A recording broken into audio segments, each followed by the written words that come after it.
Hold on. Should be going live in a second. All right. I think that we're live, but I'm not positive. I think we are. Hi everyone. How's it going? It's Adam here, and I am joined today with Brian. Hey, it's me.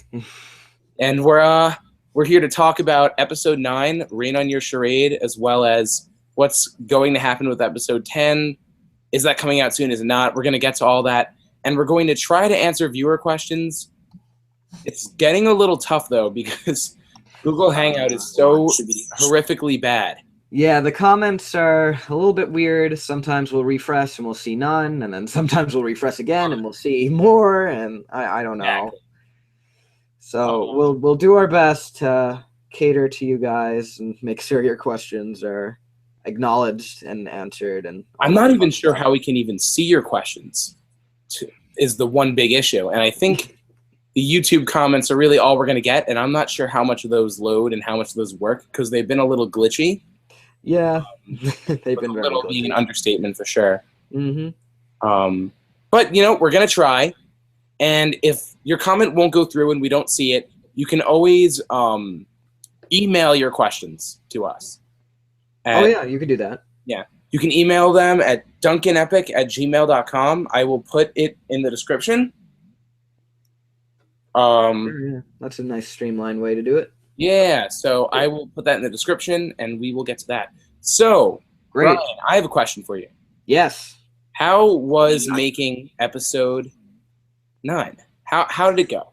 Well, it was a lot of fun because it came during a really interesting part of our lives where we were encountering a lot of change with college and the end of high school and all of that cliche drama, and you know, it's just it was our real lives, and that's what we were going through. And I mean, if you felt like it was a weird episode, like that's totally normal, like because it's meant to throw you off guard to a degree.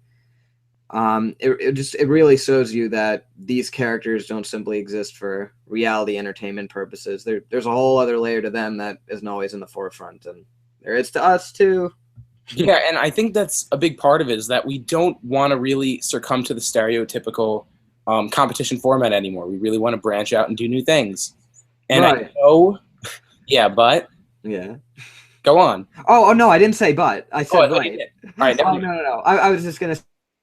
Let me see what I can say. I mean, like you see characters like you have suitcase, you have toilet, you have balloon, microphone. Like they'll get put down by other members of like the team or other characters like briefly in episodes, but like what difference does it really make? And sometimes it seems like a few little moments scattered across like different episodes don't have much of an effect on those characters, but they add up. And I mean, in the case of microphones, she may have like reached her breaking point, or like maybe like a turning point, if you will. So why don't we talk about Soap for a second? Sure, let's talk about Soap. Soap is a character that a lot of people think is annoying, but a lot of people think is one of the best characters on the show. She's very divisive and, you know, polarizing. Yeah. A very clear division of people who like her and hate her. And I think the votes show that very, very well. Oh, definitely. And she was actually eliminated this episode. Sorry for spoilers. If you haven't watched the episode, I mean, you probably shouldn't watch the post-launch live episodes. And we would like to think it did. Yeah. I mean, like if you look back at episode 8, when you could see her starting to get over it, and in episode 6, he mentions how she's not like freaking out over every cluster of dirt she's seen. And yeah, I mean, like she just started to take more charge of the team, and it wasn't always for the best, and it might have sidelined baseball a little bit because he's a bit of a hands-off kind of easygoing captain, and Soap didn't always have the best ideas, but she became more than her compulsive cleaning habits, and finally kind of trying to push those to the curb was the direction for her character. It was like the logical path for her to take. Yeah, and you know, when writing a character like Soap, who on paper she has OCD, she's obsessed with cleaning, she likes to clean all the time, you know, it's really easy to just make her freak out about cleaning all the time and nothing more. Yep. And that's something that I think a lot of people saw coming, and I think that's what contributed to her early, you know, the fact that people didn't like her. And I think that over time, she really started to, her personality shine through. You know, she wanted to be a team leader, but she had leadership problems. Right. you know, she wanted to be the leader, but she just wasn't really capable of it because of her own personal problems. Yeah, no, I definitely don't think of her as a one gag character. Definitely not. Friendly, like she likes to sing a lot, but she also has problems dealing with things that are dirty, and you know, her morals get pushed aside when that happens because she can't help herself. So you know, when that comes into play, you know, there's a lot of things we take into account when writing soap, and you know, it's sad to see her go. Yeah. Oh, I was very sad. She did have a lot, but what I want you guys to know is that to make you feel better, at least, you know, her story arc was coming to an end as it is. It's not like we had to kind of rush it to make it fit. I think she really did, you know, go through everything she needed to as a character. She served her purpose. Yeah, she served her purpose to the story, and out she goes, you know. Yeah, that's what it is. Great character. We'll see her again for sure in the future. But she's not in the competition. And as we've said in the past multiple times, we don't think there will be a rejoin this season. No. Yeah. Yeah. Because everyone knows the rejoiner would obviously win. So, like, as it always happens. There's no reason to do that. I mean, if you lose, that's just the way it is. You went your story. I mean, if a character had an unfulfilled story, that's another thing. But if they don't, there's no reason for them to come back for no reason. Right, yeah, no. In all seriousness, people want to see a rejoiner, but when it comes down to it, they're like, well, they weren't in the whole game, so they don't deserve to win. So it's like, all right, why? Exactly. Well, that's the big thing, yeah. They just want to see more of them, but they never think they should win. And so you'll see more of her, but she won't be in the competition. There you go. Paper rejoined the game. He skipped half the competition and almost made the finals, but I think as a creative decision, we decided OJ and Taco would be a better fit for the competition because we really saw more of them grow as characters because they went through the whole story and they weren't absent for any of it. So since they really stick in the viewers' heads and they had the biggest fan bases, we believe they served a better story. Right. Yeah, and again, Paper had his arc, and you know, trying to make it any more than that would be like, well, that's a disservice to the other characters. We got to show everybody. Exactly, and you know, Paper's story was, you know, obviously he had problems when he was locked up in Idiotic Island in season 1. Right. So he freaked out at even the saying of the word, and then he faced his inner demons, and he was cured, and he felt better, and that was it. Gave some help to OJ, gave him some support, and he had nothing to prove to himself in the final 2. So yeah, and we were never planning on rehashing that story. Like if he. Yeah, I think that's actually, I know this is off topic, but that's something that Total Drama did very poorly. Well, we can point fingers and say, look at us, we're better, but you know. No, I'm not saying that, but I do want to bring up with Mike in Total Drama, how he faced his inner demons, which, by the way, we did first. He did a very similar story after us, which is interesting. And then in the next season, they were just back. So I'm like, well, okay. Yeah, and they were just back, and then he had a similar story again. And the whole thing, like, I mean, it was all stars, and it was bringing back the same arcs and kind of character points that we've seen. But you know, that's their direction. The reason we're pointing fingers at Total Drama, which, you know, whatever, is because we're making you guys aware that we're not going to do that. Yeah, exactly. It's a cautionary tale, if you will. Exactly, it's a cautionary tale. Don't expect things to come back that we're already finished. We don't want to oversimplify anything. Like, I mean, when people are going to be at their most predictable is at the beginning of the show, when it's like, all right, we have to kind of find our footing and give you a clear idea of the core, like the base of their character and their personalities. And I mean, that's what a reality show, like a real reality show, like not satire, like that's what they do. They'll like try to strip it down to its core and be like, oh, this is the bad one, or this is the clever one, this is the smart one, this is the one that just is attractive and doesn't have any strategy. Right, exactly. So there you go. Yeah, so, you know, with Soap absent, what's another character we can talk about this episode? I think that would be, I think Suitcase is a good character to talk about. Suitcase has plenty of material packed in. Yeah, so I think, you know, obviously Suitcase is one of those characters that's not as easy to read as Soap. Yeah. She doesn't have a very clear problem that's present in even her design. You know, Oh, with yeah. soap, you know what you're gonna get. Yeah. With Suitcase, yeah, she doesn't really open herself up to many people. No pun intended. Haha. But yeah. Right. So Suitcase is one of those characters that is having trouble fitting in with other people, but also is having trouble kind of dealing with the fact that she's on the bottom and being kind of pushed around by other people, but isn't quite open enough to talking about it. Yeah. Kind of ignores it and just lets it sit there. She kind of tries to deny it. Like, is she really at the bottom? Or does she have friends? Does she not? Are they just using her? Is she a temporary asset? Or, yeah, do they look at her as a real friend? Yeah, She and doesn't that's know. something that I don't think she even knows. But we're going to delve into that in episode 10. Episode 10. Why don't we talk a little bit about episode 10? Episode 10 is the 10th episode of Inanimate Insanity 2. I want to ask you, Brian, because we're not going to talk about spoilers. We're not going to talk about anything that happens. But, of course. Brian, what have you done for episode 10?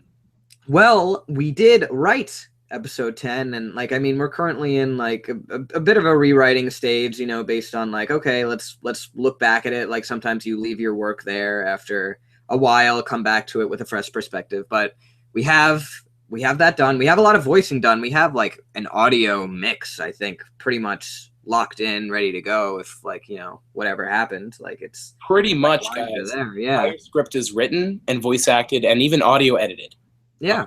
So there you go. What we may do is redo one or two scenes and kind of swap them out. But overall, that phase is pretty much complete. Yeah, we got a big jump on this. So yeah. So we originally made episode 9 as one giant 24-minute thing. Right. And we realized that we want to get content out quicker. And we also believed that both of the halves of the story could make really good stories on their own. So we thought we would do something original and unique and kind of put a spin on it and end it on less of a finalized note.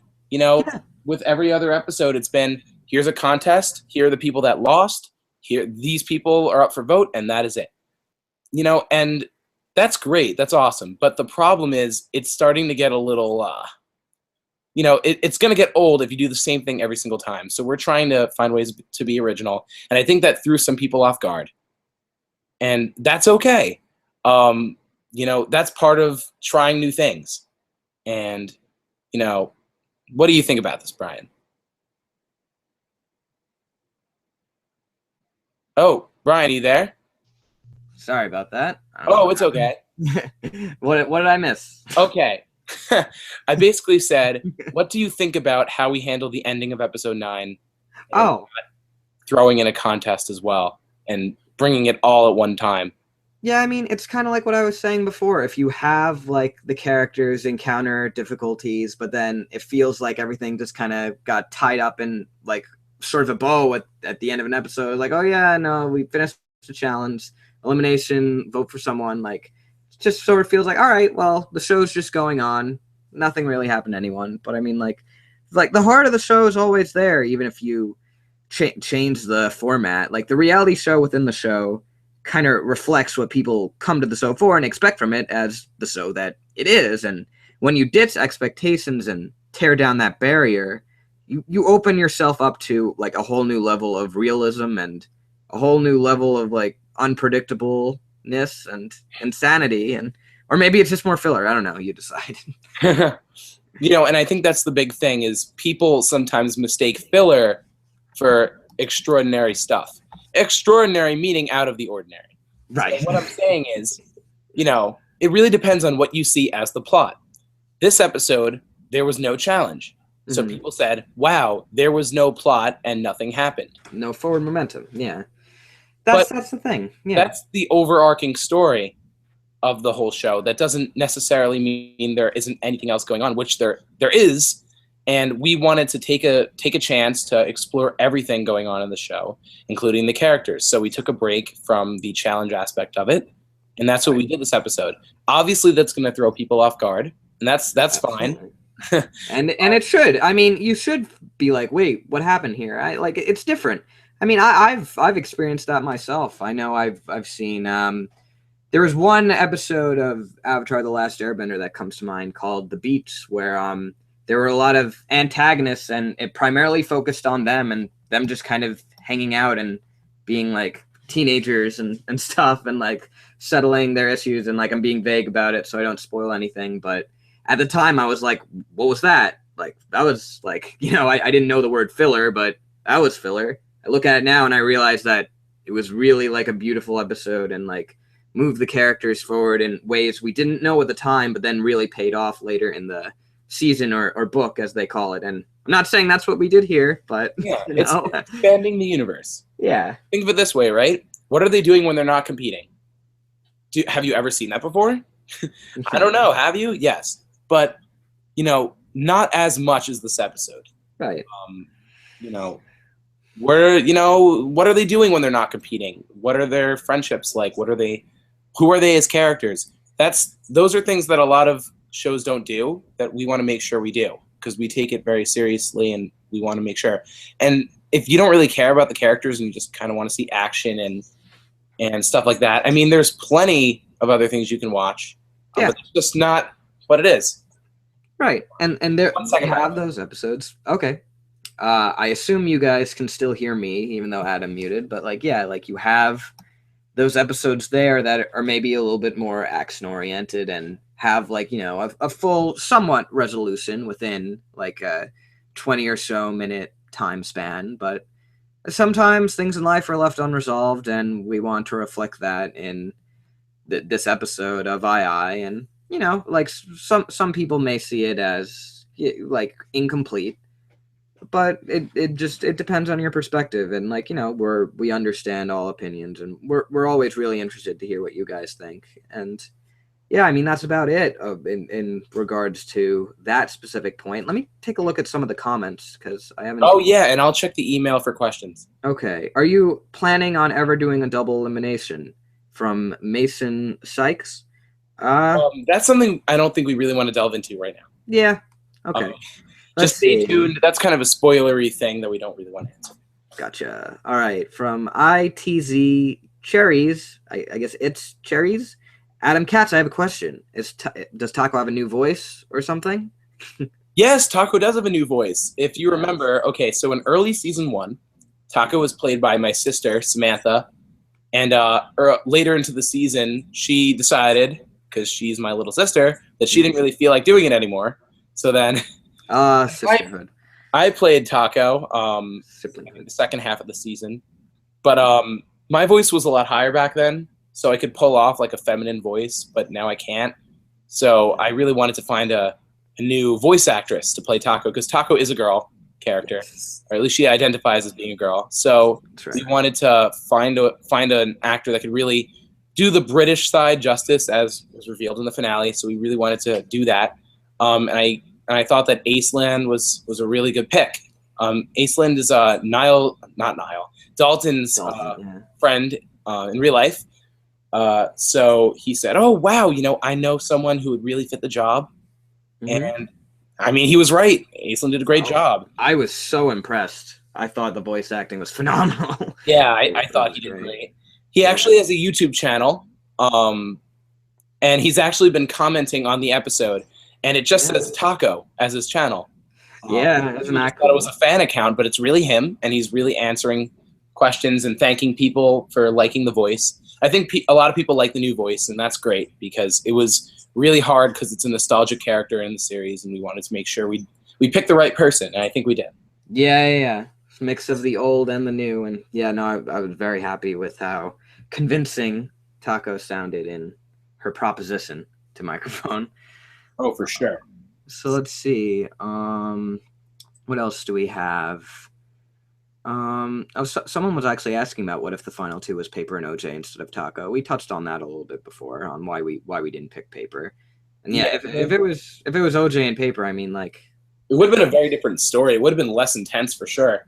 Yeah, we wouldn't have been like, sorry, I have to compete against you. Me too. Yeah, it would have been lame. I mean, they're great characters, but they don't really have a contrast that works. We would have had to do a last-minute conflict that would have felt really forced. Yeah, and we didn't feel like making them go. I need to win. Even though you're my friend, I need to betray you. Everyone betrays me. Like, no, like yeah. Yeah, that would have been a really misleading lesson there. Yeah, that would have been really bad. That would have been very misleading.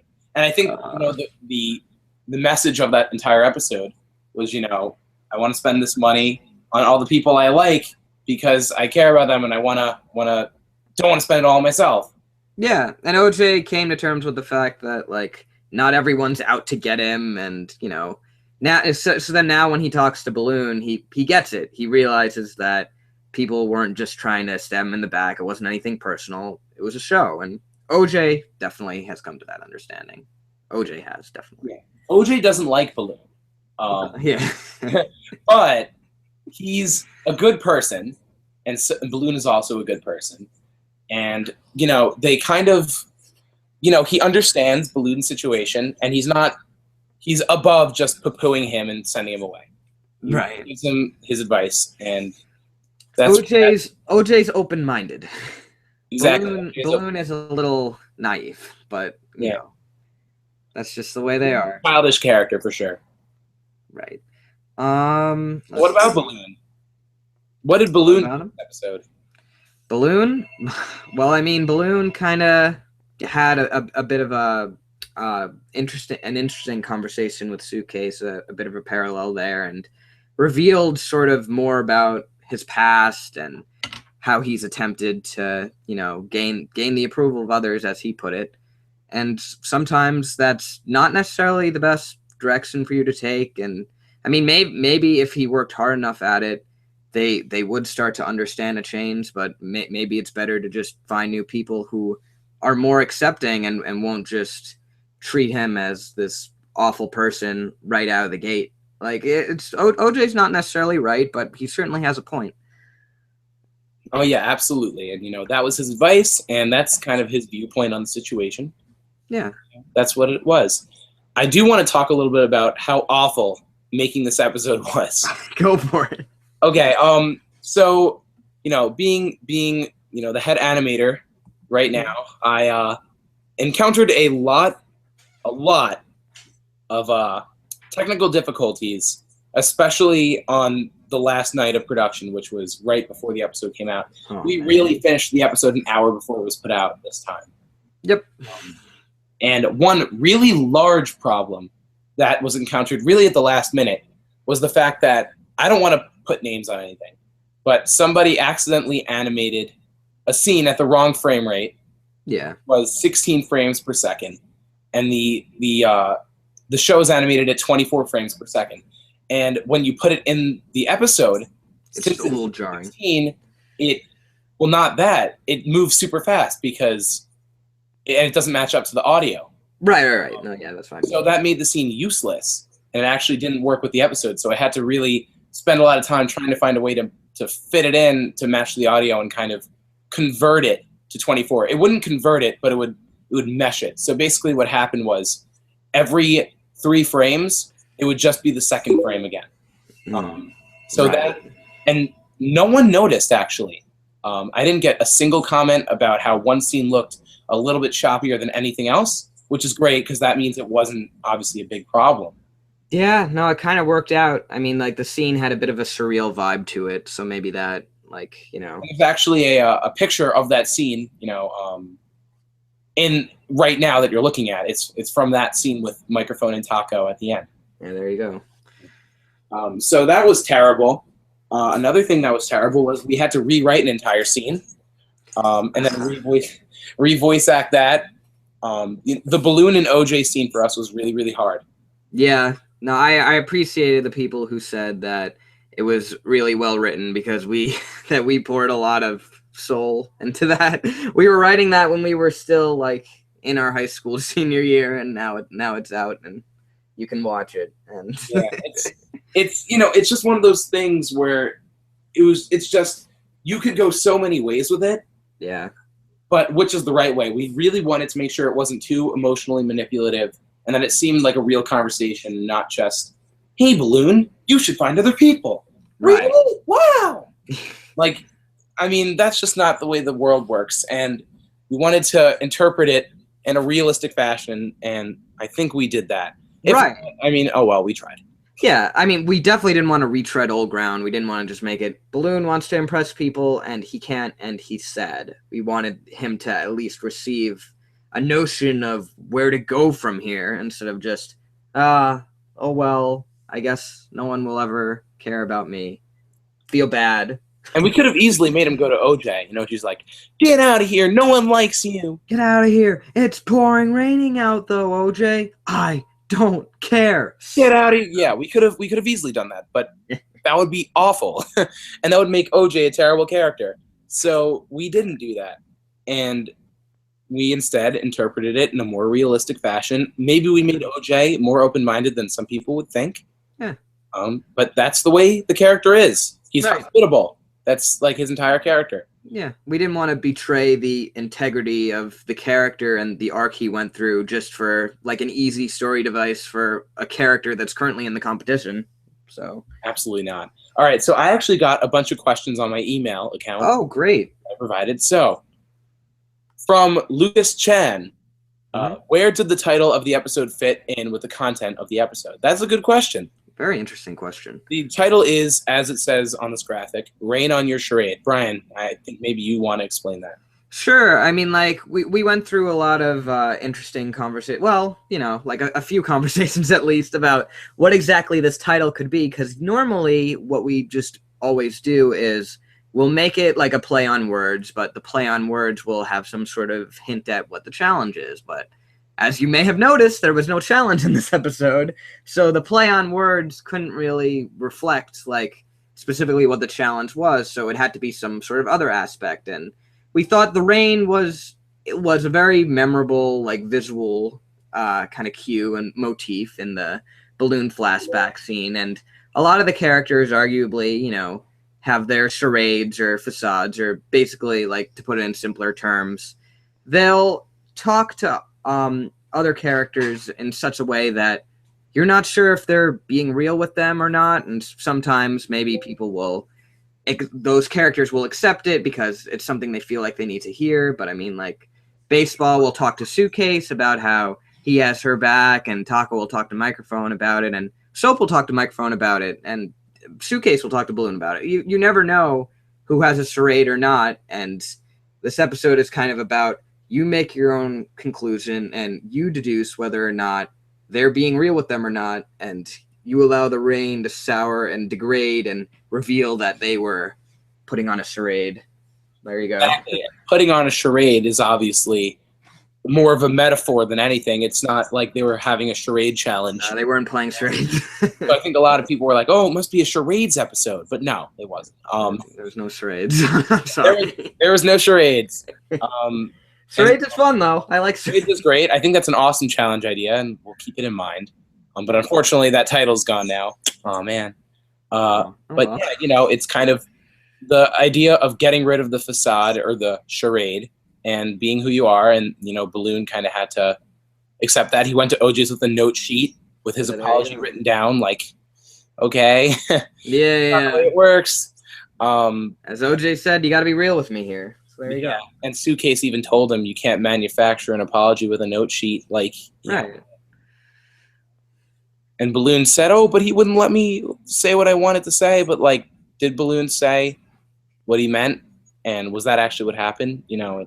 Yeah, why does he have to go to these people? Because it's the people he collected lemons with, stood on a cliff. It's the only people he knows. He needs to give other people a chance. And now I'm just paraphrasing what OJ said. His reasoning was really stupid. You might have been watching the episode, and when he said, we collected lemons, it's got to be you. I mean, you're probably thinking that sounds incredibly dumb. And it's supposed to sound incredibly dumb. Yeah. He doesn't have really any reason. There's no good reason. Yeah, he doesn't have a good reason. And that's kind of the point, is he doesn't really identify with these people, and he should move on. If we made them actually have amazing times together, then that would kind of detract from the message of the scene, and they haven't, so it really worked. Definitely haven't. All right, we have another question. Okay. From Bennings, as yet untitled, to either Brian or Adam. What do you think was the most challenging scene of this episode to make, in not just animating, but also writing, set design, voicing? Okay, that's a very good question. Writing, absolutely the scene with OJ and Balloon. There you go. No question at all. Yeah, we talked about that. Set design wise, I really redid all the sets this time. I made all the new grass, the new sunset stuff, the clouds, and the new hotel, and the updated everything. Taylor drew the forest. So we kind of nothing was reused from episode 8, except for maybe a few bushes. Yeah, and the only things we used from episode 7 were the brief parts when Mifone was like, "I was sued, tried in court." Yeah, exactly. That's true too. And that was just that was a last minute addition as well. Just to it just showed him talking before, and then I kind of threw that in as a visual funny gag there. Yeah. Voicing wise, the hardest was probably still OJ and Balloon. So there you go. Yeah, it's OJ and Balloon was hard to do. Right. Now we have a question from Pixlamation's Pen, who says, "Will Taco have an important role in the show or nah?" You'll never see her again, ever.